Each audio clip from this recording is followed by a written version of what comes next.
Hello everyone, welcome to our channel Nanak education point. Myself Heena टक्कर।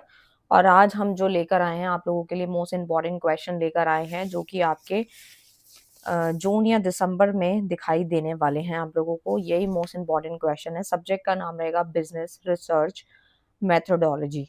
तो इस जो सब्जेक्ट का जो वीडियो है आज हम कवर करेंगे। जो भी ड्यू के बच्चे हैं रेगुलर वाले, उनका 2 जून को ये पेपर होने जा रहा है। तो मैंने सोचा इसके ऊपर वीडियो बना दी जाए। और मैंने काफ़ी सारे कोर्स सब्जेक्ट भी कंप्लीट करे हैं, जैसे कि कॉस्ट अकाउंटिंग करवा दिया है, इंटरनेशनल बिजनेस भी मैं करा चुकी हूँ, जीएसटी करा चुकी हूँ, एंटरप्रेन्योरशिप करा चुकी हूँ, कॉर्पोरेट अकाउंटिंग करा चुकी हूँ, एचआरएम करा चुकी हूँ, और भी कई सारे सब्जेक्ट्स मैं करा चुकी हूँ। आप जून 2026 की प्लेलिस्ट को फॉलो करना, वहां पे आपको सब कुछ मिल जाएगा, डेफिनेटली मिल जाएगा। और आप किसी अनदर सब्जेक्ट पे देखना चाहते हैं तो वो भी आपको मिल जाएगी। वन शॉट जो पूरी किताब का है, जो कि काफी डेप्थ में है, वो आप सब्जेक्ट के नेम से सर्च कर सकते हैं। बट जो इम्पोर्टेंट क्वेश्चन वाला प्लेलिस्ट है वो आप जून 2026 में देख सकते हैं। यहाँ पे टोटल 11 क्वेश्चन आपको करने हैं। 12 क्वेश्चन सिर्फ उनके लिए है जो कि अच्छे मार्क्स लाना चाहते हैं। और वो आप लोगों का शॉर्ट नोट होता है। शॉर्ट नोट कहीं से भी पूछा जा सकता है, ठीक है। तो सबसे पहले हम अपने सब्जेक्ट के नाम पे आते हैं। बिजनेस का मतलब तो आपको पता ही है कि बिजनेस का मतलब होता क्या है। तो देखो भाई, बिजनेस का और इग्नू वाले बच्चे भी इस वीडियो को देख सकते हैं, क्योंकि जो इग्नू वाले स्टूडेंट हैं उनका सब्जेक्ट का नाम बिजनेस रिसर्च भी है, तो भी वो ये वीडियो देख सकते हैं, ठीक है। क्योंकि वही कॉन्सेप्ट है, बट यहाँ पे जो आपका मेथोडोलॉजी जो कॉन्सेप्ट है वो बस छोड़ देंगे। बाकी सब कुछ जो होगा बिजनेस रिसर्च, उसके टाइप, ये सब आप कर लोगे, ठीक है। ये सारे टॉपिक आपको करने हैं। तो यूनिवर्सिटी कोई भी हो, अगर इस सब्जेक्ट से रिलेटेड नेम है तो समझ लेना मोस्ट इम्पोर्टेंट क्वेश्चन यही है। जो बिजनेस रिसर्च है वो क्या होता है, इसके टाइप वगैरह, इसका मीनिंग क्या है। तो पहले किताब के नाम पे आ जाता है। बिजनेस का मतलब क्या होता है? बिजनेस का मतलब होता है कि जब हम कोई भी गुड्स को बेचते हैं, सेल करते हैं, कोई सर्विस देते हैं प्रॉफिट मोटिव के मकसद से, तो उसे हम बिजनेस कहते हैं। बिजनेस के साथ में एक वर्ड जुड़ गया रिसर्च का, कि बिजनेस की रिसर्च करी जा रही है। एक तरीके से यहाँ पे जो है लिखा भी गया है, एक तरीके से ये एक सिस्टमैटिक और साइंटिफिक प्रोसेस है जिसमें हम चीजों को कलेक्ट करते हैं, एनालाइज करते हैं, इंटरप्रेट करते हैं डेटा को, सो दैट बिजनेस की प्रॉब्लम को सॉल्व किया जा सके, सपोर्ट डिसीजन मेकिंग हो सके, यानी कि डिसीजन मेकिंग में भी सपोर्ट मिले। तो यानी बिजनेस रिसर्च को हम इस प्रकार से समझते हैं कि ये एक सिस्टमैटिक और साइंटिफिक प्रोसेस है जिसमें बहुत सारे जो भी डेटा होता है उसको पहले इकट्ठा करते हैं, फिर उसको एनालाइज करते हैं कि किस प्रकार से, फिर इंटरप्रेट करते हैं कि डाटा किस प्रकार से जो है वो उसका रिजल्ट किस प्रकार से निकल रहा है, और इससे बिजनेस की प्रॉब्लम भी सॉल्व होती है, और डिसीजन मेकिंग जो आने वाले समय में फ्यूचर में डिसीजन लेने होते हैं उसमें भी ये मदद मिलती है, क्योंकि हम पहले से ही रिसर्च कर लेते हैं। और जाहिर सी बात है, अगर हमें घर का भी कोई सामान लेना होता है, तो जैसे कि लाइक टीवी, लैपटॉप कुछ भी लेना है, तब भी हम इतनी रिसर्च करते हैं। तो इसी प्रकार से जब हम बिजनेस पॉइंट ऑफ व्यू से सोचेंगे, बिजनेस की रिसर्च करेंगे, तो आप सोच सकते हो कि उस रिसर्च करने से जो आने वाले रिस्क हैं वो कम हो जाएंगे और हमारे डिसीजन में अच्छी जो है सपोर्ट मिलता है। इससे क्या होता है, ऑर्गेनाइजेशन को मदद मिलती है और अनसर्टेनिटी कम होती है, और एक तरीके से स्ट्रैटेजिक चॉइसेस भी पता लगती हैं। बिजनेस रिसर्च जो है यहाँ पे उसके कुछ टाइप्स बताए गए हैं। जैसे कि सबसे पहला आता है यहाँ पे बेस्ड ऑन पर्पस, कि किस लिए, किस पर्पस के हिसाब से जो है वो यहाँ पे रिसर्च करी जा रही है। तो बेस्ड ऑन पर्पस में आता है बेसिक रिसर्च होती है, जिसको हम फंडामेंटल रिसर्च भी कहते हैं। This type focus on developing new theories, यानी ये उस पर फोकस करता है जो नई नई थ्योरी डेवलप हो रही है उस पर फोकस डालता है ये बेसिक रिसर्च, ताकि नॉलेज एक्सपैंड हो बिना किसी इमीडिएट प्रैक्टिकल एप्लीकेशन के, हमें वैसे ही नॉलेज मिल जाए। जैसे कि इसको एग्जांपल से समझते हैं, जरूरी नहीं आप यही एग्जांपल लिखें, बट मैं जो समझा रही हूँ उसके हिसाब से आप और अनदर एग्जांपल भी बना सकते हो। तो क्या होता है, studying consumer psychology to understand buying behaviour. एक तरीके से हम यहाँ पे जानकारी ले रहे हैं कंज्यूमर की फिलोसफी के बारे में, और समझ रहे हैं कि बाइंग बिहेवियर किस प्रकार से है, कंज्यूमर कब कब सामान खरीदता है, कब कब दोबारा विजिट करता है, और कब कब दोबारा नहीं आता शॉप पे। तो वो भी बिजनेस रिसर्च का ही पार्ट है। सेकंड आता है अप्लाइड रिसर्च। अप्लाइड जो रिसर्च होता है वो एक तरीके से it is a problem oriented होता है and aim at providing solution to specific business issues, यानी कि ये एक तरीके का प्रॉब्लम ओरिएंटेड होता है अप्लाइड रिसर्च, जो कि पूरा फोकस डालता है providing solution to specific business issues, यानी कि जो बिजनेस के जो भी इश्यूज वगैरह है स्पेसिफिक उसका सोल्यूशन देता है applied research. For example finding reason for declining sale in the company, की कंपनी के अंदर अगर हमारी सेल डे बाय डे गिरती जा रही है, तो उसके रीजंस पता लगाओ, क्योंकि अगर सेल गिरेगी तो प्रॉफिट नहीं होगा, प्रॉफिट नहीं होगा तो ग्रोथ नहीं होगी। और नेक्स्ट आता है based on the nature of the data, तो इसके अंदर आता है क्वालिटेटिव रिसर्च। क्वालिटेटिव रिसर्च में आता है deal with non numerical data like opinion, attitude, motivation, कि एक तरीके से जो रिसर्च होती है वो एक टाइप की नहीं होती, वो कई टाइप की होती है। क्वालिटेटिव है मतलब रिलेटेड टू क्वालिटी है, यानी कि नॉन न्यूमेरिकल डेटा होता है, इसके अंदर ओपिनियंस आते हैं, ठीक है, और एटीट्यूड आता है, मोटिवेशंस आते हैं। जैसे कि यहाँ पे आता है method include interviews, focus group and observation, यानी कि जब भी हम कोई डेटा इकट्ठा करते हैं तो उसमें कई सारे मेथड लगाए जाते हैं, जैसे कि लाइक इंटरव्यू है। अगर हम किसी का इंटरव्यू लेते हैं तो हमें बहुत सारी नॉलेज ग्रैब होती है, हमें पता लगता है कि किस प्रकार से जो है वो पर्सन का डेटा है और क्या क्या चीज़ें वो यूज़ कर पा रहा है। ग्रुप पे फोकस करते हैं, ऑब्जर्वेशन पे कुछ चीज़ें हमें ऑब्जर्व करके पता चलती है, तो वो भी क्वालिटेटिव होती है। For example understanding customer satisfaction through interview, कि अगर हमें बिजनेस में आगे बढ़ना है तो अगर हम डे टू डे कस्टमर के ऊपर फोकस करते हैं, कस्टमर के सेटिस्फैक्शन को अंडरस्टैंड करते हैं, सो इससे क्या होता है, हमारे जो हम उसका इंटरव्यू लेंगे तो डेफिनेटली हमें कस्टमर का सेटिस्फैक्शन लेवल पता चलेगा कि वो सेटिस्फाई है या नहीं है। Another point is quantitative research, ये क्वांटिटेटिव होती है जिसमें हम क्वांटिटी मेजर करते हैं, यानी कि ये न्यूमेरिकल डेटा को इन्वॉल्व करती है एंड स्टैटिस्टिकल एनालिसिस को। Method include survey, experiment and structure questionnaires, यानी कि हम एक क्वेश्चनरी तैयार करते हैं, बहुत सारे क्वेश्चन तैयार करते हैं जो कि हमें पूछने होते हैं सर्वे के दौरान, तो हम सर्वे करते हैं, एक्सपेरिमेंट करते हैं, तो उससे क्या होता है कि हमें काफ़ी सारी चीज़ों का पता लगता है, कंज्यूमर के बारे में पता चलता है कि क्या उसका टेस्ट है, क्या प्रेफ़रेंस है, बाइंग बिहेवियर कैसा है। And for example measuring market demand using survey, कि मेज़रिंग मार्केट की जो डिमांड को अगर मेज़र करना है, तो हम सर्वे की मदद से करते हैं। नेक्स्ट आता है based on the research method, यानी डिस्क्रिप्टिव रिसर्च होती है, जिसमें क्या होता है describe characteristic of the population और फिनोमेनन। जैसे क्या होता है कि पॉपुलेशन के फीचर्स जो होते हैं, जो जनसंख्या का जो फीचर है उसको डिस्क्राइब करता है, यानी जो मार्केट सर्वे होता है ना, वो एक तरीके से अंडरस्टैंड करता है कस्टमर के डेमोग्राफिक पे, तो ये डिस्क्रिप्टिव होता है। एनालिटिकल रिसर्च में क्या होता है कि इसमें एग्जिस्टिंग डेटा को यूज़ करके एनालाइज किया जाता है, इंटरप्रेट किया जाता है फैक्ट को, कि मान लो मेरे पास कोई डेटा आया, उसी से मैंने कंक्लूजन निकाला, तो उसको हम बोलते हैं एनालिटिकल रिसर्च बोलते हैं। जैसे कि for example financial statement analysis, जैसे बड़ी-बड़ी कंपनीज जो होती हैं वो क्या करती हैं, अपना जो प्रॉफिट होता है उसको एनालाइज करती रहती है time to time, and balance sheet वगैरह भी चेक होती है, आपने ये टॉपिक पढ़ा होगा। एंड फाइनेंशियल स्टेटमेंट जो होती है ना रिलेटेड टू फाइनेंस, तो उसी की स्टेटमेंट को एनालाइज करती है कि भाई क्या रिजल्ट निकल रहा है, और अगर प्रॉफिट आ रहा है तो और इसको हाइक कैसे लेके जाना है, लॉस आ रहा है तो कैसे करेक्शन करनी है। नेक्स्ट जो आता है वो आता है studying a new market opportunity, यानी कि जो एक्सप्लोरेटरी रिसर्च होती है उसमें क्या होता है conducted when the problem is not clearly defined, यहाँ पे हमें प्रॉब्लम जो होती है वो क्लियरली दिखाई नहीं देती, ना ही डिफाइंड होती है। इट हेल्प जनरेट आइडियाज, ये एक तरीके से आइडिया को जनरेट करने में मदद करती है, जैसे कि न्यू मार्केट की अपॉर्चुनिटी को स्टडी करना। अनदर पॉइंट है कैजुअल रिसर्च, जिसको हम एक्सपेरिमेंटल रिसर्च भी कहते हैं, जैसे कि studying the impact of price changes on sale, कि हम ये पता लगा रहे हैं कि जो भी प्रोडक्ट का प्राइस चेंज हुआ है ऑन सेल में, उसका मतलब जो सेल में प्राइस चेंजेस हुए हैं उसका क्या प्रभाव पड़ रहा है, क्या इम्पैक्ट आ रहा है, तो कॉज एंड इफेक्ट रिलेशनशिप को डिटरमाइन करना ही एक्सपेरिमेंटल रिसर्च होती है। बेस्ड ऑन टाइम डायमेंशन में आता है क्रॉस सेक्शनल रिसर्च होती है, जिसमें data is collected at one point in a time, एक टाइम के अंदर डेटा जो इकट्ठा हुआ है उसकी रिसर्च करी जाती है, जैसे कि one time customer satisfaction survey. आपने देखा होगा जब भी आप किसी आउटलेट पे जाते हैं तो वहाँ पर लाइक फीडबैक का ऑप्शन आपको मिलता है, ठीक है, या तो कोई डायरी रखी होती है या फिर कोई नोटबुक रखी होती है, ठीक है, एंड या फिर ऑनलाइन आपको वहाँ पे जो है बताना होता है कि आपका जो सेटिस्फेक्शन लेवल है वो कैसे है। तो एक सर्वे टाइप आपसे वन टाइम जो पूछा जाता है उसको क्रॉस सेक्शनल रिसर्च बोलते हैं।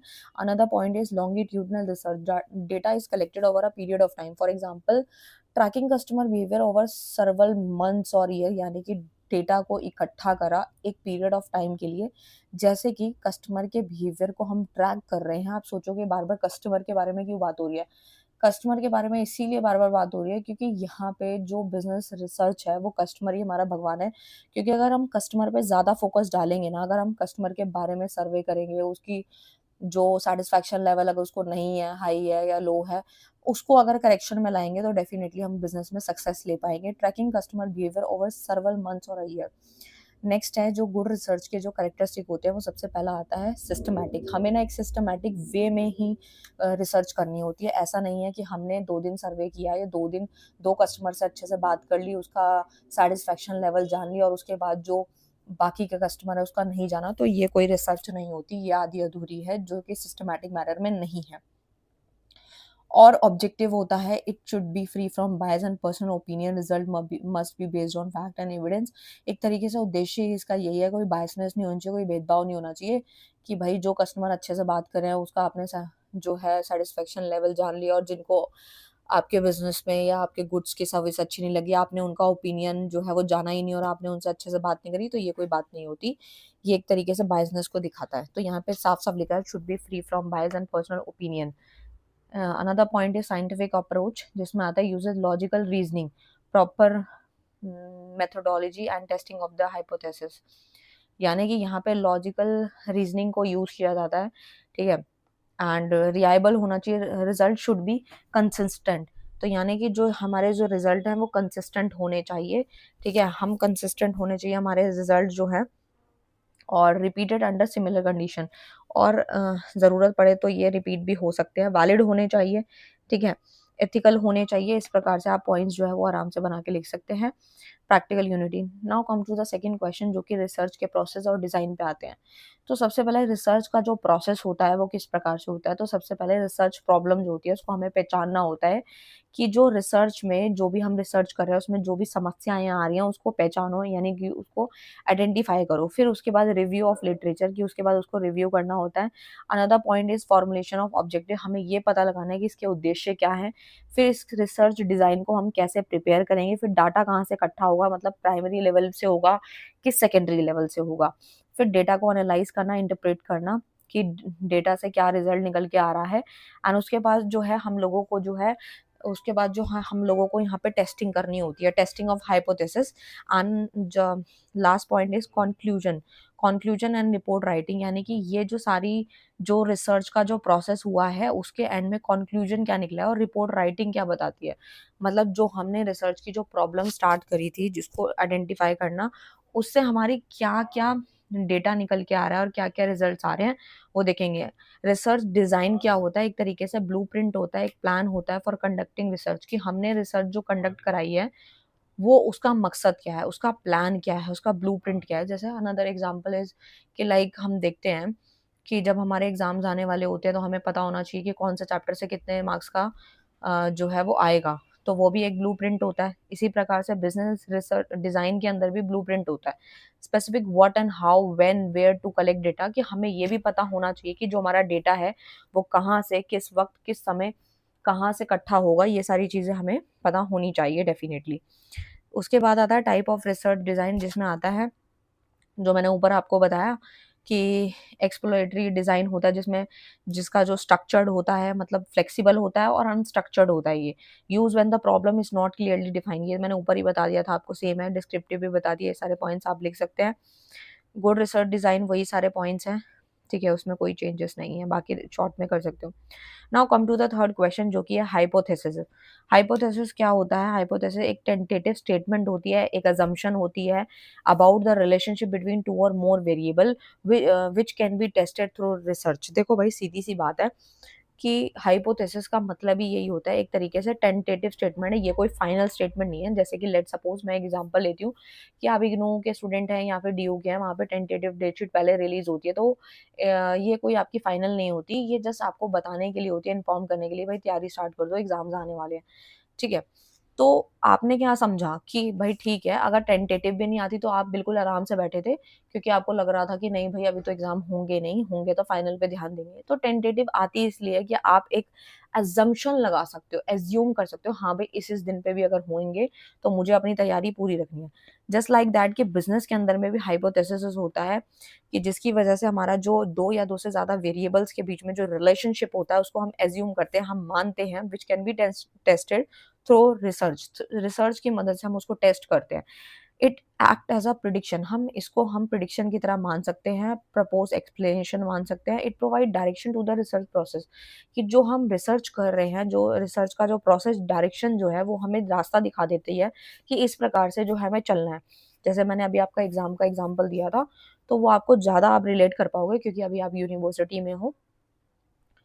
तो अभी आप कौन-सी यूनिवर्सिटी में हो, मुझे ये भी कमेंट करना कि मतलब आप डीयू से हो, इग्नू से या फिर कोई अनदर यूनिवर्सिटी से, तो मुझे पता लगेगा कि आप कहाँ से हो और मतलब जो है, कहाँ से आप अपनी ग्रेजुएशन या मास्टर डिग्री कंप्लीट कर रहे हो। For example increase in price leads to decrease in the demand, यानी कि जो प्राइस जो हमारा बढ़ रहा है, जिसकी वजह से डिमांड कम हो रही है। तो हमने ऐसा असम्पशन लगाया और ये बात सच है कि जब भी प्राइस बढ़ते हैं तो डिमांड ऑटोमैटिकली डिक्रीज़ हो जाती है। डेफिनेशन सिंपल अंडरस्टैंडिंग के बोलूँ तो hypothesis is a testable statement about variable, कि हमें वेरिएबल के बारे में पता लगाना है तो हम एक तरीके से एक टेस्टेबल स्टेटमेंट है ये हमारी। It is the starting point from investigation. It help in drawing conclusion based on evidence, कि हम एविडेंस के बेस पे एक टेस्टिंग कर रहे हैं, एक कंक्लूजन ड्रॉ कर रहे हैं कि ऐसा हुआ कि अगर प्राइस बढ़ेगा तो डिमांड कम होगी और अगर प्राइस कम होगा तो डिमांड जो है ऑटोमेटिक राइज हो जाएगी। सो हम ये इस तरीके का जो कंक्लूजन है ड्रॉ कर रहे हैं एविडेंस के बेस पे, तो वो भी एक सिंपल अंडरस्टैंडिंग के लिए हाइपोथेसिस है। फीचर्स की बात करूँ कि एक गुड हाइपोथेसिस क्या हो सकता है, जो क्लियर और प्रिसाइज होना चाहिए, इजीली अंडरस्टेबल होना चाहिए, टेस्टेबल यानी can be verified through data, ये जो डेटा के थ्रू जो है वो वेरीफाई होना चाहिए, focus on the particular relationship इसका दिखना चाहिए, नॉट टू कॉम्प्लिकेटेड, सिंपल होना चाहिए, कंसिस्टेंट होना चाहिए। इस प्रकार से आप लिख सकते हैं इसको। हाइपोथेसिस ना कुछ टाइप्स का होता है, जैसे कि नल हाइपोथेसिस, ठीक है? तो state no relationship between variables, variable के बीच में कोई भी रिलेशनशिप नहीं होता। आप सोचोगे वेरिएबल क्या है, तो मैं ये तो मान के चलती हूँ आप कॉमर्स के स्टूडेंट हो, तो वेरिएबल का मतलब तो आपको पता ही होगा, ठीक है? और कोरिलेशन वाला चैप्टर अगर आपने पढ़ा है, तो आपको कहीं न कहीं वेरिएबल का पता ही होगा कि अगर कि एक्स, वाई वेरिएबल हैं या फिर ए, बी वेरिएबल हैं और अगर एक बढ़ रहा है तो दूसरा बढ़ रहा है, एक बढ़ रहा है तो दूसरा डिक्रीज हो रहा है। सो इस प्रकार से वेरिएबल आपने पढ़े होंगे। It is tested for possible rejection, for example price has no effect on demand. कई बार क्या होता है कि डिमांड के ऊपर कोई असर नहीं आता प्राइस के चेंज होने से भी, price has no effect, price का कोई प्रभाव नहीं पड़ रहा डिमांड पे। तो कई बार ऐसा होता है जैसे कि दवाइयाँ हैं, ठीक है? अब जिसको खानी है वो तो खाएगा चाहे कितनी महँगी क्यों ना हो जाए, ठीक है? तो यानी डिमांड पे कोई असर नहीं आ रहा, प्राइस के बढ़ जाने पे भी या कम होने से, क्योंकि दवाई खानी है तो मतलब खानी है। तो वो नल हाइपोथेसिस का एग्जांपल भी हो सकता है। अल्टरनेटिव हाइपोथेसिस में आता है अपोजिट ऑफ नल हाइपोथेसिस, जो कि एक्जिस्टिंग ऑफ रिलेशनशिप को दिखाता है, जैसे प्राइस इफेक्ट डिमांड। यहाँ पे एग्जांपल है प्राइस इफेक्ट डिमांड, की डिमांड पे इफेक्ट आ रहा है प्राइस के चेंज होने से, प्राइस बढ़ा तो डिमांड कम, जो मैंने अभी आपको बताया। सिंपल हाइपोथेसिस में क्या होता है, one independent one dependent variable involve होते हैं इसके अंदर, जैसे कि एडवर्टाइजिंग इंक्रीज सेल्स। अगर आप किसी चीज पे खर्चा कर रहे हो, आपने ऑनलाइन कोई दुकान खोली है या फिर आपने कोई ऑफलाइन खोली है दुकान या फिर कोई भी सर्विस दे रहे हो, तो उसके लिए आपने अगर प्रचार किया है, कोई एडवर्टीजमेंट करी है, तो उससे आपके सेल पे प्रभाव पड़ेगा, सेल आपकी बढ़ेगी। तो ये सिंपल हाइपोथेसिस है। कॉम्प्लेक्स में क्या होता है, advertising and pricing effect sales and profit. भाई जाहिर सी बात है कि अगर आपने एडवर्टाइजिंग करी है तो उससे प्राइसिंग का भी इफेक्ट पड़ता है आपकी किस पे, सेल और प्रॉफिट पे। तो वो कॉम्प्लेक्स हाइपोथेसिस, इसमें मल्टीपल वेरिएबल्स इन्वॉल्व होते हैं। डायरेक्शनल हाइपोथेसिस में क्या होता है, इसमें डायरेक्शन दिखाई जाती है, डायरेक्शन ऑफ रिलेशनशिप स्पेसिफाई होता है। लेट्स सपोज एक एग्जांपल लेते हैं, higher income leads to higher consumption, कि अगर किसी की इनकम ज्यादा है तो उसका कंजम्पशन भी कंपैरेटिवली ज्यादा ही होता है, क्योंकि उसके हाथ में पैसे होते हैं तो उसको लगता है कि नहीं भाई मैं खर्च कर सकता हूँ, स्पेंड कर सकता हूँ। नॉन डायरेक्शनल हाइपोथेसिस है डज नॉट स्पेसिफाई डायरेक्शन, इसमें डायरेक्शन स्पेसिफाई नहीं होती, income is related to consumption, जो हमारी इनकम होती है वो रिलेटेड होती है कंजम्पशन पे, ये तो हमने ऊपर ही सीख लिया। फंक्शंस की बात करूं हाइपोथेसिस के फंक्शंस की, तो इसमें आता है provide focus and direction to research. ये एक तरीके से जो हमारा हाइपोथेसिस है वो हमारे रिसर्च के अंदर एक रास्ता दिखाता है और हमें फोकस करने में मदद करता है। इतनी बात समझ आई आप लोगों को? उसके बाद अनदर पॉइंट इज कि हेल्प इन डाटा कलेक्शन, ये हमारे हाइपोथेसिस ना हमारे डाटा को इकट्ठा कराना, एनालाइज कराना, उसको टेस्टिंग करवाना, वैलिड कंक्लूजन निकालना, ये सारे काम हाइपोथेसिस के रहते हैं। हाइपोथेसिस के सोर्सेज क्या हैं? तो देखो भाई, सबसे पहले प्रीवियस जो पिछली वाली रिसर्च स्टडी होती है उससे भी पता चलता है, थ्योरी मॉडल से पता चलता है, पर्सनल ऑब्जर्वेशन से भी हम काफ़ी सारी चीज़ें एनालाइज कर पाते हैं, एक्सपीरियंस से, इंस्टीट्यूशन से हमारे को अंदर इंस्टीट्यूशन क्या आ रही हैं, लिटरेचर रिव्यू, सब कुछ से हमें पता चलता है। तो फॉर्मुलेटिंग हाइपोथेसिस के कुछ स्टेप्स हैं। तो सबसे पहला आता है रिसर्च की प्रॉब्लम को पहचानो, उसके बाद एग्जिस्टिंग लिटरेचर की स्टडी करो एंड देन वेरिएबल को पहचानो। ठीक है, रिलेशनशिप बताता है वेरिएबल्स के बीच में और क्लियर एंड टेस्टेबल स्टेटमेंट भी ये फ्रेम करके हमारे सामने दर्शा देता है। तो ये सारे पॉइंट्स हैं, काफ़ी सिंपल है, जो आप लिख सकते हैं, कंक्लूजन भी लिख सकते हैं। Now come to the fourth question, जो कि है रिसर्च फिलॉसफी का। तो research philosophy refers to the belief and assumption about how knowledge is develop and understood. की रिसर्च फिलॉसफी जो होती है, देखो हर एक सब्जेक्ट की अगर मैं बात करूँ तो फिलॉसफी, जैसे मैं लेट सपोज इकोनॉमिक्स का एग्जांपल लेती हूँ, ठीक है, क्योंकि आप लोगों ने इकोनॉमिक्स सबने पढ़ी ही होगी, ठीक है। और इकोनॉमिक्स का एग्जांपल मैं इसलिए ले रही हूँ क्योंकि इकोनॉमिक्स में ही स्टैट्स पढ़ी थी, स्टैट्स का काफी सारा पार्ट इसके अंदर हम पढ़ भी रहे हैं, ठीक है।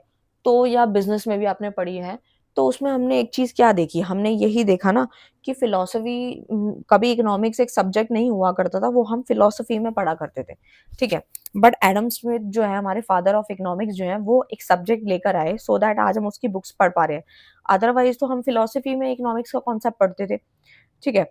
तो यानी कि जो हमारी रिसर्च फिलॉसफी है, वो refers to the beliefs and assumption है, how knowledge is develop and understood, कि किस प्रकार से हमारी जो नॉलेज है वो डेवलप हुई है और हम उसको कैसे समझ पाएंगे।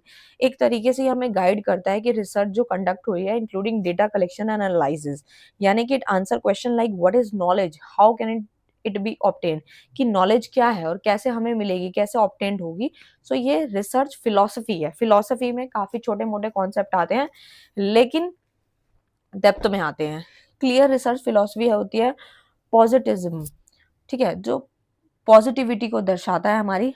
तो लिखा भी है based on scientific method and facts पे होता है, क्वांटिटेटिव डेटा रिलाई करता है, assume reality and objective and measurable, researcher remain independent, for example statistical analyse of sale data, यानी जो हमारे सेल्स का जो भी डेटा होता है, उसके स्टैटिस्टिकल चीजों को एनालाइज करने में मदद करता है।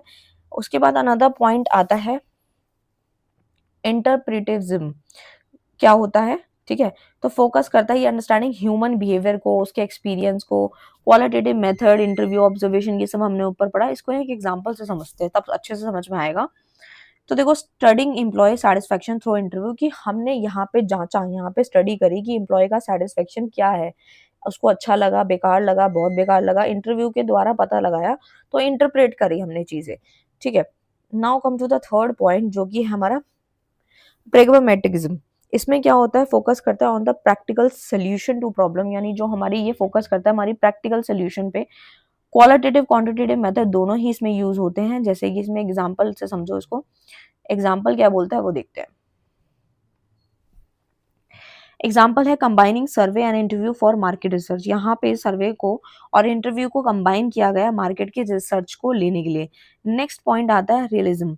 इसमें क्या होता है, बिलीव रियलिटी, रियलिटी पे बेस्ड होते हैं independently but in interpret through human perception, ठीक है। लेट सपोज एग्जाम्पल है यहाँ पर, जो कि कॉम्बिनेशन है पी और आई का, जो हमने ऊपर कॉन्सेप्ट समझे हैं, objective facts and human views को पे ऊपर ये फोकस डालता है, ठीक है। तो बाकी सारे पॉइंट्स आप लिख सकते हैं।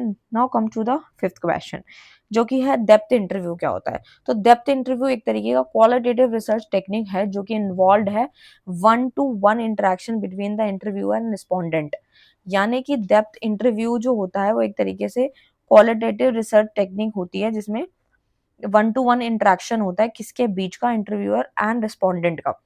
It aim to explore feeling, opinion, motivation, attitude in the detail, यानी कि इसमें हमारा मकसद ही यही है कि उनके फीलिंग्स के बारे में पता लगाना, उनका ओपिनियन क्या है कंज्यूमर्स का, मोटिवेशन लेवल क्या है, एटीट्यूड क्या है। इट इट इज अनस्ट्रक्चर्ड और semi structured, allowing free conversation, जैसे कि लेट सपोज यहाँ पे फीचर्स दे रखे हैं। कंडक्टेड 1-to-1 होता है, ये तो अभी बताया, डेफिनेशन में भी था। फ्लेक्सिबल होता है, ओपन एंडेड इन नेचर होता है, पर्सनल एक्सपीरियंस पे फोकस करता है कि कंज्यूमर की पर्सनल जो एक्सपीरियंसेस है वो कैसे अच्छे हैं, बेकार है, किस प्रकार से है। यूजुअली टाइम कंज्यूमिंग तो होता है, क्योंकि यहाँ पे 1-to-1 करना पड़ता है, कोई ग्रुप स्टडी नहीं होती। स्किल इंटरव्यूअर होना चाहिए, क्योंकि जो खुद एक्सपर्टीज लेके बैठा होगा वही अच्छे से इंटरव्यू ले पाएगा। इसका उद्देश्य पता है क्या है, इसका है हिडन मोटिवेशन एंड बिलीफ को समझना, जो छुपे हुए मोटिवेशंस हैं उनको अंडरस्टैंड करना, it explore complex issue deeply, rich qualitative data gather करना। ये सारे पॉइंट्स आप लिख सकते हैं। उसके बाद इसके कुछ फ़ायदे भी हैं, जैसे कि detail and rich information provide करता है, फ्लेक्सिबिलिटी लेकर आता है क्वेश्चनिंग में, हिडन इनसाइट को जो है वो अनकवर करता है, सेंसिटिव टॉपिक सुटेबल रहता है, बिल्ड ट्रस्ट एंड ये सब पॉइंट्स हैं। बट इसके साथ-साथ बुराई भी है, क्योंकि अगर हम वन टू वन इंटरव्यू लेते हैं तो उससे क्या होता है, टाइम ज़्यादा लगता है, पैसे ज़्यादा लगते हैं एंड एनालाइज़ करना थोड़ा मुश्किल हो जाता है और इस प्रकार से, और ये लिमिटेड एरिया को कवर करता है। नेक्स्ट जो आता है ना, वो होता है कंज्यूमर बिहेवियर की स्टडी, यानी कि डेप्थ इंटरव्यू जो होता है, मार्केट रिसर्च हो गया, एम्प्लॉय फीडबैक एनालाइज हो गया कि एम्प्लॉय का फीडबैक कैसा रहा, साइकोलॉजिकल एंड सोशल रिसर्च हो गया, मार्केट में कैसा ट्रेंड चल रहा है वो पता लगाना, कंज्यूमर का बिहेवियर कैसा है उस प्रोडक्ट को लेके, अच्छा है बेकार है कैसा है, कंक्लूजन उनके लिए जो शॉर्ट में पढ़ेंगे।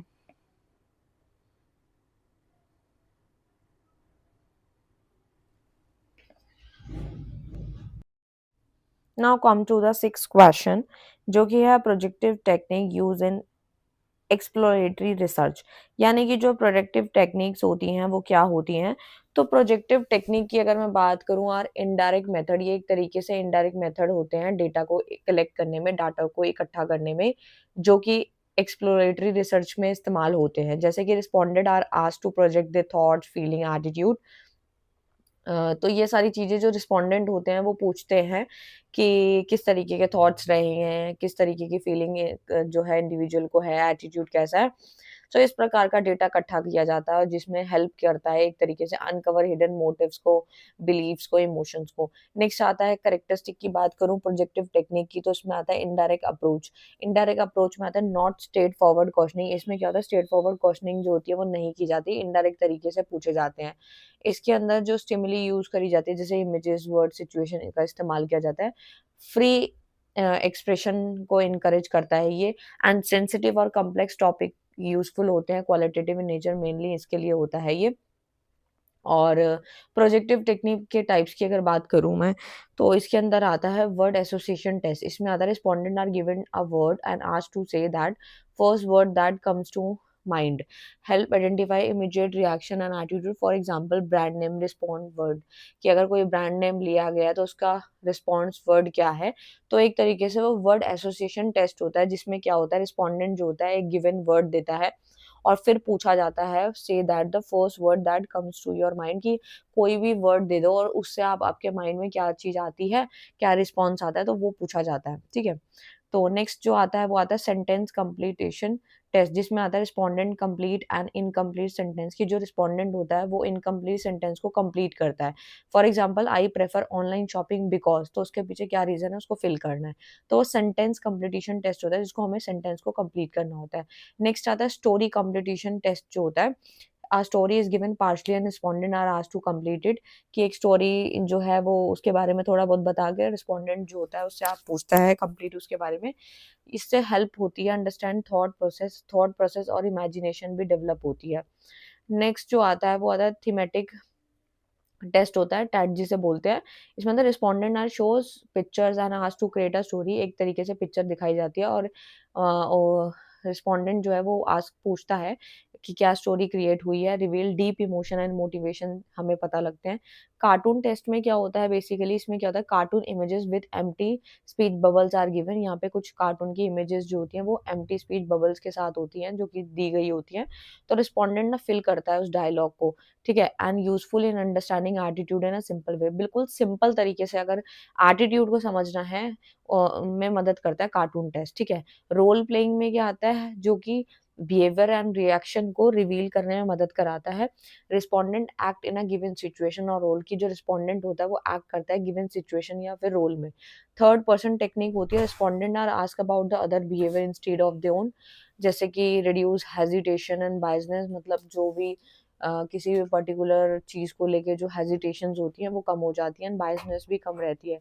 For example what do people think about this product, कि जो हर इंडिविजुअल होता है, जो कस्टमर होता है, वो एक पर्टिकुलर प्रोडक्ट को लेके ना क्या करता है, सोचता है, मतलब उसके बारे में जो उसके उसके बारे में ना यहाँ पर जो होता है what what do people think about this product, कि उस प्रोडक्ट के बारे में क्या सोचता है। तो इसके आते हैं एडवांटेजेस आते हैं, अनकवर हिडन फीलिंग्स हो गई, यूज़फुल फॉर सेंसिटिव टॉपिक, मतलब जो सेंसिटिव टॉपिक्स होते हैं उसमें ये यूज़फुल होता है प्रोजेक्टिव टेक्निक।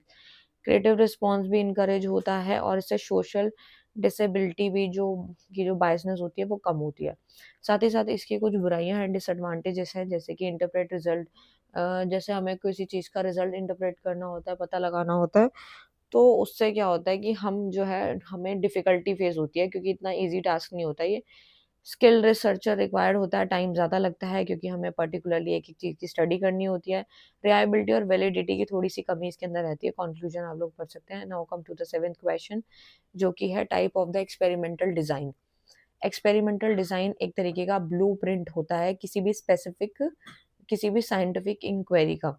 यानी कि it determine how you manipulate variables and assign subject to group to ensure that your result are statistically valid, that you can actually claim a cause and effect relationship। यानी कि experimental design है, ठीक है। Blueprint मैंने अभी थोड़ी देर पहले बताया था कि ब्लूप्रिंट क्या होता है। तो ब्लूप्रिंट किसी भी स्पेसिफिक इंक्वायरी का, जो कि आपको शो करता है, डिटरमाइन करता है, मैनिपुलेट जो वेरिएबल्स होते हैं या फिर कोई सब्जेक्ट टू ग्रुप को असाइन करता है, साथ ही साथ उसके रिजल्ट्स भी बताता है, कॉज एंड इफेक्ट रिलेशनशिप बताता है कि ये चीज़ हुई है तो इसकी वजह से हुई होगी। तो ना इसके यहाँ पे कुछ पॉइंट्स दे रखे हैं, जैसे ट्रू एक्सपेरिमेंटल डिज़ाइन में आता है रैंडम कंट्रोल और मैनिपुलेशन। तो जैसे कि अगर मैं बात करूँ कि ट्रू एक्सपेरिमेंट की, तो design must be include random experiment. Every participant has an equal chance of being placed in any group. यानी कि हर एक पार्टिसिपेंट के पास इक्वल चांस होता है अ, कोई भी चीज़ जो है सिलेक्ट करने का। रैंडम असाइनमेंट्स होते हैं ये। एंड कंट्रोल ग्रुप में क्या था, group that does not receive the treatment use as a baseline. यहाँ पे कोई भी ट्रीटमेंट जो होता है वो रिसीव नहीं होता ग्रुप में, बस वो यहाँ पे बेसलाइन को यूज़ करते हैं, तो उसे हम कंट्रोल ग्रुप कहते हैं। मैनिपुलेशन में क्या होता है, the researcher actively change the independent variable.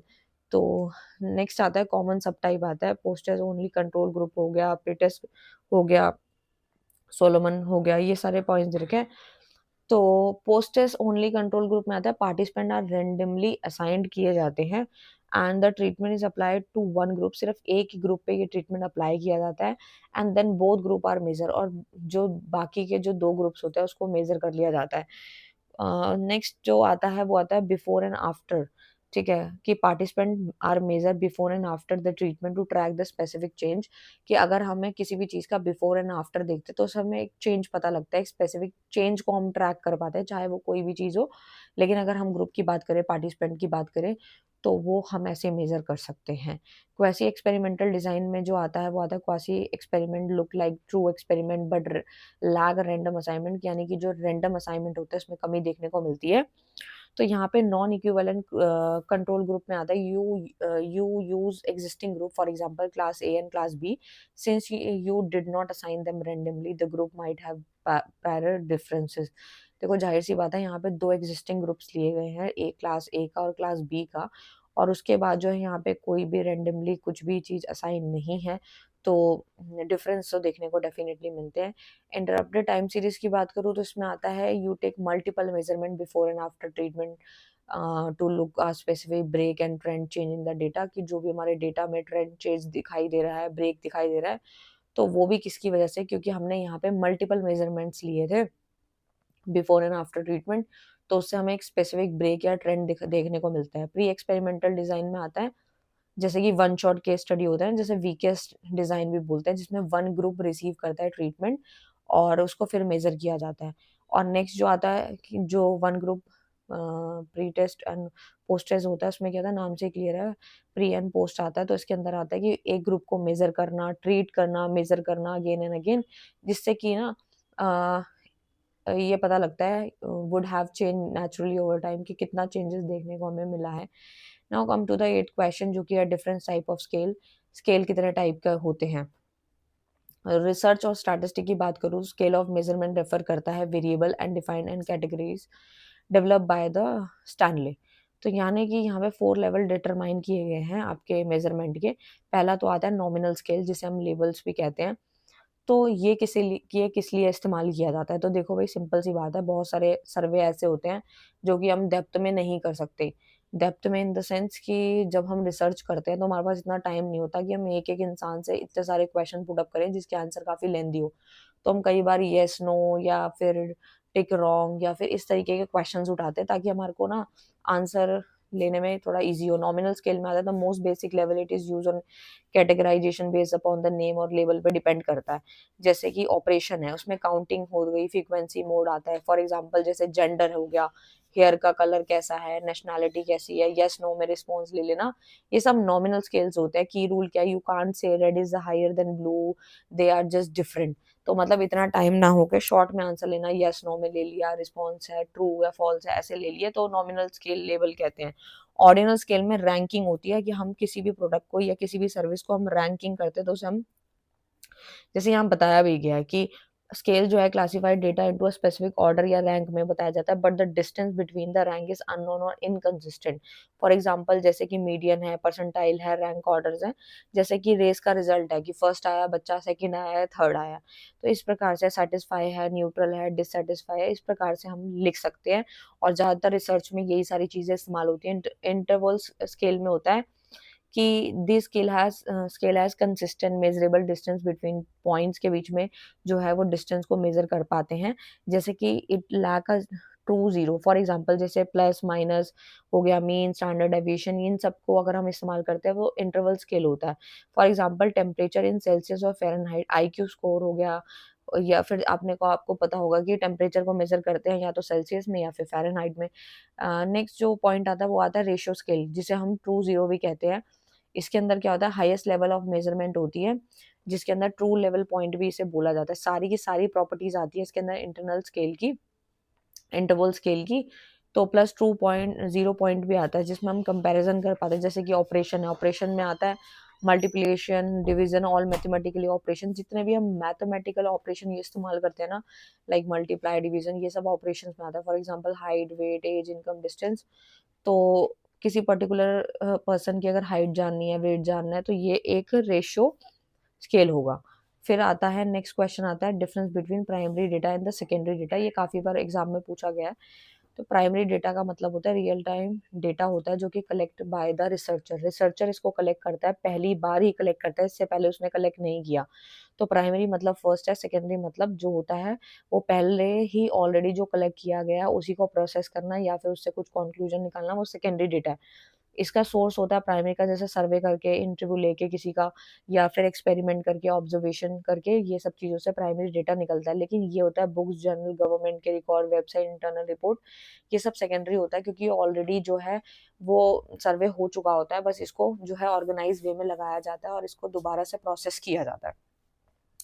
जो प्राइमरी डेटा होता है वो एक तरीके से कैसा होता है, वो ओरिजिनल और रॉ डेटा होता है, क्योंकि इससे पहले वो कभी डेटा हमने इकट्ठा नहीं किया। ये रिफाइंड होता है, इंटरप्रेटेड होता है, समराइज डेटा होता है। अगर इसके पर्पस की बात करूँ तो ये जो होता है बेसिकली जो होता है करंट रिसर्च प्रॉब्लम को टैकल करता है। बट ये जो डिफरेंट पर्पस हो गए, जनरल इन्फॉर्मेशन भी ये यहाँ पे देता है। टाइम आपको पता ही है, ये एक्सपेंसिव होता है, महंगा होता है और टाइम ज़्यादा लगता है, क्योंकि हम पहली बार इकट्ठा कर रहे हैं और एक एक करके कर रहे हैं। ये तो ऑलरेडी सस्ता होता है, जल्दी हो जाता है, क्योंकि ये ऑलरेडी पहले से जो है इकट्ठा किया गया है, बस उसको ठीक करा गया है। ठीक है। एक्यूरेसी आपको पता है जनरली इसमें हाई होती है, इसमें लो होती है। ठीक है। बायसनेस की बात करूँ, रिसर्चर बायसनेस ड्यूरिंग कलेक्शन, और इसमें कोई भी बायसनेस जो होती है वो पोटेंशियल होती है, potential bias from the original publisher. बाकी ये पॉइंट्स आप लिख सकते हैं। उसके बाद का जो नेक्स्ट क्वेश्चन आता है, देखते हैं और कितने क्वेश्चन रह गए हैं। नेक्स्ट क्वेश्चन जो आता है वो आता है 10th क्वेश्चन, जो कि है क्वेश्चनरी के ऊपर। क्वेश्चनरी इन रिसर्च, जो क्वेश्चनरी होती है इसमें क्वेश्चन तैयार किए जाते हैं, सेट किए जाते हैं, क्वेश्चन डिजाइन किए जाते हैं डेटा के अंदर, और रिस्पोंडेंट जो होता है रिसर्चर पर्पस के लिए चीजें पूछता है, सर्वे करता है। ठीक है। तो क्वेश्चनरी में जो होते हैं वो होता है स्ट्रक्चर क्वेश्चनरी, जिसमें जैसे मल्टीपल चॉइस सर्वे होता है, जिसमें सेम क्वेश्चन पूछे जाते हैं हर एक रिस्पोंडेंट से। ठीक है। तो इतनी बात आपको अच्छे से समझ आई होगी, एंड रिस्पोंडेंट आपको समझ आ गया होगा। ठीक है। एंड इजी टू एनालाइज भी है। अनस्ट्रक्चर्ड में क्या होता है कि basically respondent to express freely, यानी फ्लेक्सिबल होता है, ओपन एंडेड होता है ये, बट अनस्ट्रक्चर्ड होता है। ओपन एंडेड क्वेश्चनरी में क्या होता है, respondent answer in the own word, वो अपने ही वर्ड्स में आंसर देता है। रिस्पोंडेंट मतलब जो रिस्पॉन्स कर रहा है, सर्वे के आंसर दे रहा है। इसमें क्या होता है, डिफिकल्ट टू एनालाइज, हमें एनालाइज करने में डिफिकल्टी आती है। क्लोज एंडेड क्वेश्चनरी में yes no, MCQ, scale, rating scale, ये सब जो होते हैं वो क्लोज एंडेड होते हैं। जो आजकल अभी बहुत ज़्यादा ट्रेंड में भी है। मिक्स क्वेश्चनरी में आता है ओपन एंडेड और क्लोज दोनों मिक्स होते हैं। गुड क्वेश्चनरी जो होती है उसके अंदर क्या आता है, क्लैरिटी होती है, रिलेवेंस होता है एक तरीके से, क्योंकि अगर अच्छी क्वेश्चनरी सेट होगी तो लॉजिकल सीक्वेंस नज़र आता है, प्रॉपर ऑर्डर में लगे होते हैं और कोई बायसनेस नहीं होती है और क्वेश्चन काफ़ी सिंपल होते हैं, ईज़ी होते हैं, रिलेट कर पाते हैं। स्टेप्स की बात करें तो इसके अंदर जो आता है डिफाइन ऑब्जेक्टिव, हमें उद्देश्य जो होता है वो साफ-साफ झलक रहा होता है कि अगर क्वेश्चनरी डिज़ाइन करी गई है तो उद्देश्य क्या है, उसकी इन्फॉर्मेशन नीडेड, क्या किस चीज़ के लिए इन्फॉर्मेशन हमें ज़रूरी है, क्या-क्या चीज़ों के लिए, choose type of question, question किस प्रकार से ओपन है या फिर क्लोज एंडेड है, ड्राफ्ट क्वेश्चन हो गए, सीक्वेंस में लगे होने चाहिए, जर्नल टू स्पेसिफिक होने चाहिए, प्री टेस्ट होने चाहिए, टेस्ट ऑन स्मॉल सैंपल, पहले हमें एक छोटे सैंपल से जो है उसको टेस्ट करना चाहिए, फाइनल रिवीजन होना चाहिए, इस प्रकार से है। तो ठीक है, तो इस तरह से और उसी से ही एडवांटेजेस भी बन जाते हैं कि कॉस्ट इफेक्टिव है, नंबर ऑफ रिस्पोंडेंट जो है उसमें काफ़ी कवर होते हैं, डाटा को इकट्ठा किया जाता है, एनालाइज़ किया जाता है, कन्वीनियंस है। साथ ही साथ इसके लिमिटेशन तो यही है कि इसमें जो है रिस्पॉन्स रेट सम टाइम कभी-कभी बेकार भी आ जाता है, मिस रिप्रेजेंटेशन हो जाती है क्वेश्चन को लेके, डाउट भी हो जाते हैं, ठीक है? तो बायसनेस भी हो जाती है, तो ये इसकी बुराइयाँ, बाकी आप लिख सकते हैं। Now come to the last question, last ही है आई थिंक 11th क्वेश्चन, ठीक है? नहीं, एक और भी है। एक और क्वेश्चन है 11th है सैम्पलिंग एंड सैंपल साइज़। तो सैम्पलिंग का मतलब क्या है? तो सैम्पलिंग का जो मतलब होता है वो क्या होता है, आपने इकोनॉमिक्स में तो पढ़ा ही होगा सैम्पलिंग क्या होता है। तो sampling is the process of selecting a small group sample from the large population to study and draw conclusion about the entire population. देखो सैम्पलिंग का मतलब है सैंपल इकट्ठा करना। जैसे कि क्या होता है, अब हमारे भारत देश की बात करें तो उसमें पॉपुलेशन आपको पता है कितनी ज़्यादा है। सो उसके अगर एक-एक बंदे का सर्वे करेंगे तो कभी नहीं हो पाएगा। इसलिए हम क्या करते हैं, एक लार्ज पॉपुलेशन में से एक छोटा टुकड़ा उठाते हैं, स्मॉल ग्रुप सैंपल लेते हैं और उसी से हम जो है कंक्लूजन ड्रॉ कर देते हैं। तो इससे क्या होता है, टाइम बचता है, कॉस्ट बचती है और एक्यूरेसी भी मेंटेन रहती है। सैम्पलिंग जो होती है वो कई प्रकार की होती है।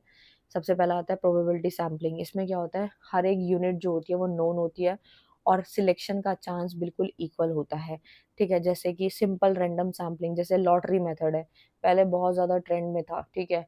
और सिंपल रैंडम सैम्पलिंग यानी every element has equal chance, सबको इक्वल चांस मिलता है और ये बाय लक जिसकी निकल गई उसका तो ठीक है।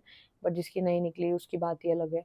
तो नेक्स्ट आता है सिस्टमैटिक सैम्पलिंग, उसमें आता है सिलेक्टिंग एवरी nth एलिमेंट, यानी सिस्टमैटिक में आता है कि एवरी nth आइटम को सिलेक्ट किया जाता है, for example every 10th customer, ठीक है? तो वो सिस्टमैटिक सैम्पलिंग है।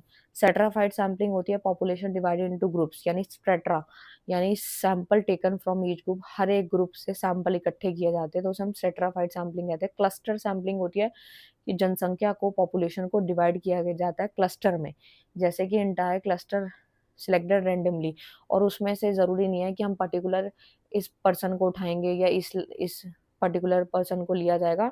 यहाँ पे रैंडमली सिलेक्ट किया जाता है किसी भी क्लस्टर में से। नॉन प्रोबेबिलिटी सैम्पलिंग होती है जो कि कन्वीनिएंट सैम्पलिंग होती है, जो अवेलेबल रिस्पोंडेंट ईज़िली मिल जाते हैं ना, कि किसी को भी पकड़ के उससे जवाब पूछ लिया, तो वो कन्वीनिएंट सैम्पलिंग है। जजमेंटल सैम्पलिंग होती है बेस्ड ऑन रिसर्चर एक्सपर्टीज़, कि रिसर्चर कितना एक्सपर्टीज़ वाला है, उसको कितनी नॉलेज है, उसके अकॉर्डिंग ही वो क्वेश्चन पुट अप करता है। ठीक है? तो क्वार्टर सैम्पलिंग क्या होती है, fix number from different group, यानी यहाँ पे नंबर फिक्स होते हैं डिफरेंट ग्रुप से। तो ये आप लिख सकते हैं। सैंपल्स के साइज़ मैंने अभी बताया आपको किस तरीके से उनको बाँटा जाता है और कौन-कौन से सैंपल साइज़ को फैक्टर इफ़ेक्ट करते हैं। तो सबसे पहले आता है पॉपुलेशन साइज़। लार्ज पॉपुलेशन जो होती है उसके अंदर रिक्वायर होता है लार्जर सैंपल, ज़्यादा सैंपल चाहिए होते हैं। नेचर ऑफ स्टडी की बात करूँ तो रिसर्च देखनी पड़ती है कि किस प्रकार से चाहिए, डिटेल चाहिए या फिर कैसा चाहिए। एक्यूरेसी काफ़ी हाई होती है, जितना ज़्यादा सैंपल उतना ज़्यादा एक्यूरेसी होती है। कॉन्फिडेंस लेवल 95% टू 99% कॉन्फिडेंस रहता है। ये इस प्रकार से है और यहाँ पे ना सैंपल के साइज़ का फ़ॉर्मूला दिया गया है। जैसे n is equal to sample size, z is equal to z value, यानी कॉन्फिडेंस लेवल कितना है। P stand for estimated proportion of success है, Q is equal to 1 minus P है, E is equal to margin of errors है। और इसके कुछ फ़ायदे भी हैं, जैसे कि टाइम का बचना, कॉस्ट का बचना, डाटा इकट्ठा हो जाता है बहुत जल्दी और लार्ज पॉपुलेशन बहुत प्रैक्टिकली काम कर पाती है। लिमिटेशन यही है कि सैंपलिंग में एरर आ जाता है, फुली रिप्रेज़ेंट नहीं हो पाती पॉपुलेशन, एक-एक की चीज़ें नहीं पता लगती और जब भी हमें ये सैंपलिंग करनी होती है तो बिल्कुल केयरफुल डिज़ाइन करना होता है, एक्सपर्टीज़ भी ज़्यादा चाहिए होती है, बायसनेस इसमें देखी जाती है, ठीक है? तो यहाँ पर जो क्वेश्चन आता है वो आता है सेंसस मेथड एंड सैम्पलिंग के बीच का डिफरेंस क्या है। तो देखो भाई, ये हमने इकोनॉमिक्स में पढ़ा ही था, काफ़ी सारे बच्चों ने पढ़ा होगा और मेरे को लगता है आपने भी पढ़ा ही होगा। तो कुछ मेथड हैं डाटा को इकट्ठा करने में। एक होता है सेंसस और एक होता है सैम्पलिंग। सैम्पलिंग तो मैंने आपको पढ़ा दिया, सेंसस क्या होता है। तो एंटायर पॉपुलेशन जब ली जाती है तो हम सेंसस मेथड कहते हैं, जो बहुत इसकी कॉस्ट काफ़ी हाई होती है क्योंकि बहुत सारे एम्प्लॉइज़ इसमें लगाने पड़ते हैं, टाइम ज़्यादा लगता है, एक्यूरेसी ज़्यादा होती है अगर सही तरीके से काम हो तो। सैम्पलिंग में क्या होता है, यहाँ पे पूरी पॉपुलेशन जो होती है उसमें से एक टुकड़ा उठाया जाता है, उसको हम सैम्पलिंग यानी सैंपल बोलते हैं। कॉस्ट की बात करूँ तो इसके अंदर काफ़ी लो होती है क्योंकि यहाँ पे ज़्यादा मेहनत नहीं लगती, सिर्फ़ एक टुकड़े की बात होती है, उसी में ही असम्पशन लगा लिया जाता है। टाइम जो होता है वो बहुत ज़्यादा लगता नहीं है, फ़ास्टर जल्दी स्टडी हो जाती है, स्लाइटली लेस एक्यूरेट होती है क्योंकि पूरी पॉपुलेशन को हम यहाँ नहीं लेते।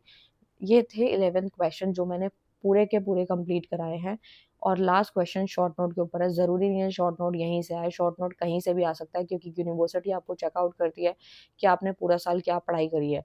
तो वो क्वेश्चन कहीं से भी पूछ सकती है, बट यहाँ पे जो 4 पार्ट लिए गए हैं वो आपके प्रीवियस वाले हैं, वो आपसे पहले पूछे गए हैं, ठीक है?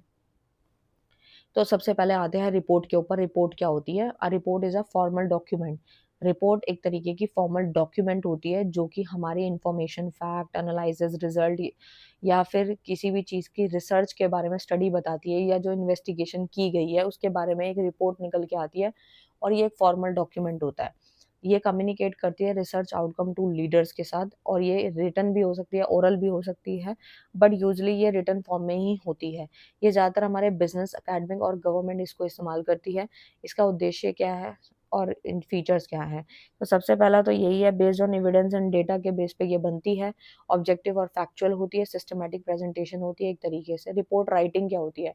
रिपोर्ट राइटिंग एक ऐसा प्रोसेस है जिसमें क्या होता है, सबसे पहले ऑर्गेनाइज़ एंड प्रेज़ेंटिंग रिसर्च फाइंडिंग, जो भी रिसर्च में हमने पता लगाया है उसको प्रेज़ेंट करना, उसको ऑर्गेनाइज़ करना, स्ट्रक्चर फॉर्मेट में लाना, रिपोर्ट राइटिंग है। जिसमें क्या होता है, क्लैरिटी, एक्यूरेसी, रीडेबिलिटी देखने को मिलती है। इसके कुछ स्टेप्स होते हैं। सबसे पहले तो रिपोर्ट का पर्पस हमें डिफ़ाइन करना होता है कि किस मकसद से हमने इस रिपोर्ट को तैयार करा है। फिर डेटा को जो है इकट्ठा करा है, फिर उसको हमने ऑर्गेनाइज़ किया है, फिर एनालाइज़ किया है, फिर उसको प्रिपेयर करा है और फिर उसके बाद एडिट करा है। और इसके इम्पोर्टेंस क्या है, ये डिसीज़न मेकिंग में मदद करती है। परमानेंट रिकॉर्ड होता है, जब भी ज़रूरत पड़े, जब भी किसी का सर्वे उठाना हो, पता लगाना हो, किसी भी चीज़ के बारे में, तो हम रिपोर्ट राइटिंग उठा के चेकआउट कर सकते हैं और कम्युनिकेट करने में काफ़ी ईज़ी होता है। फाइंडिंग्स क्या होती है? तो finding refers to the result और outcome obtained from the data analysed during research. जब भी हम रिसर्च करते हैं, तो हमें जो डेटा होता है उससे हमें काफ़ी सारे रिज़ल्ट और आउटपुट निकल के आते हैं। तो उससे हमें कुछ चीज़ों के बारे में पता चलता है जिसको हम फाइंडिंग्स कहते हैं, जैसे कि कुछ फैक्ट, एविडेंस, ऑब्जर्वेशन, ये सारी चीज़ों के बारे में पता चलता है और ये काफ़ी क्लियर और प्रिसाइज़ होती है, डायरेक्टली रिलेटेड टू ऑब्जेक्टिव होती है कि हमारा उद्देश्य क्या है, हमें पता है हमने किस लिए इसको इकट्ठा किया है और हमारे फाइंडिंग्स क्या हैं, हमें पता होते हैं। टेबल, चार्ट, स्टेटमेंट के फॉर्म में इसको प्रेज़ेंट किया जाता है। For example 70% of respondent prefer online shopping due to convenience. आज के टाइम की अगर बात करूँ तो 70% जो रिस्पोंडेंट है ना, जो रिस्पॉन्स करते हैं, जिनसे हम सर्वे इकट्ठा करते हैं, तो उनको ऑनलाइन शॉपिंग ही बेस्ट लगती है। क्यों बेस्ट लगती है? कन्वीनियंस में है। आपको कहीं ज़्यादा जाने की ज़रूरत नहीं है। अगर आप दुकान पे चले भी गए तो आपको उतनी वैरायटी नहीं मिलेगी जितनी आपको घर बैठे-बैठे मिल जाएगी। भले ही वो 2 दिन बाद आपके पास वो प्रोडक्ट आएगा, बट आपका टाइम तो बचा, ठीक है? आपको ऑफ़र भी मिल जाता है, वैरायटी भी मिल जाती है, ठीक है? और अगर आपको पसंद नहीं आया तो एक्सचेंज का ऑफ़र भी मिल जाता है। तो ये सारी फैसिलिटी जो है, कन्वीनियंस जो है ना, जिसकी वजह से आजकल ऑनलाइन शॉपिंग बहुत ज़्यादा ट्रेंड में है और आगे ये और बढ़ती ही जाएगी। तो नेक्स्ट जो पार्ट आता है वो आता है, ये सबसे लास्ट पार्ट है, इसके बाद ये वीडियो समाप्त हो जाएगी। नेक्स्ट है, डी पार्ट है जो है टेबल ऑफ कंटेंट का। टेबल ऑफ कंटेंट को टीओसी भी बोलते हैं, एक तरीके से लिस्ट होती है, इसमें सारे के सारे सेक्शन, सारे chapter, heading in a report along with the page number, यानी टेबल ऑफ कंटेंट्स। कंटेंट्स तो आप समझते ही होंगे, तो यहाँ पर क्या होता है, टीओसी जो होती है एक लिस्ट होती है हर एक सेक्शन की, चैप्टर की, हेडिंग की, सारी चीज़ों की report along the page number उनके साथ होते हैं। Appear at the beginning of the report. Beginning of the report मतलब ये अपीयर होती है रिपोर्ट की बिगनिंग में एंड ये मदद करती है रीडर्स को लोकेट करने में, एक स्पेसिफिक इन्फॉर्मेशन ईजिली निकालने में मदद करती है। कंटेंट कौन-कौन सा आता है इसमें? इंट्रोडक्शन आता है, literature review, finding, conclusion, reference, methodology, ये सब चीज़ें वहाँ पे मेंशन होती है, इस कंटेंट में बताई जाती हैं, ठीक है? जैसे कि आप इसको इस प्रकार से भी समझ सकते हो कि जब आप जैसे स्कूल की या फिर कोई कॉलेज की कॉपी बनाते हो तो उसमें अपना जो है इंडेक्स भरते हो, इसी प्रकार से ये भी है कि सारी चीज़ों की इन्फॉर्मेशन होती है। इम्पोर्टेंस की बात करूँ तो इसमें आता है provide structure to the report, एक तरीके से रिपोर्ट को जो स्ट्रक्चर देने का काम करती है ये कौन? जो मैंने अभी आपको बताया है, ठीक है? यानी कि टेबल ऑफ कंटेंट, इससे रीडेबिलिटी इंप्रूव होती है और नेविगेशन भी इंप्रूव होती है। तो ये था पूरा का पूरा वीडियो जो कि मैंने काफ़ी डिटेल में करा है। सो विद एग्जांपल्स दिए हैं, ठीक है? और जो-जो मैंने एग्जांपल्स दिए हैं वो आप लिख सकते हो। अगर इसका पीडीएफ आपको चाहिए तो दिए गए नंबर पे आप व्हाट्सएप भी कर सकते हो। अदरवाइज़ आप यहाँ से जो अफ़ोर्ड नहीं कर सकते वो यहाँ से भी पढ़ सकते हैं। बट अगर पीडीएफ चाहिए और इसका प्रिंट आउट आप निकालना चाहते हो तो वो भी हो जाएगा। सो ये थे मोस्ट इम्पोर्टेंट क्वेश्चन। तो all the best for your exam. Thank you so much.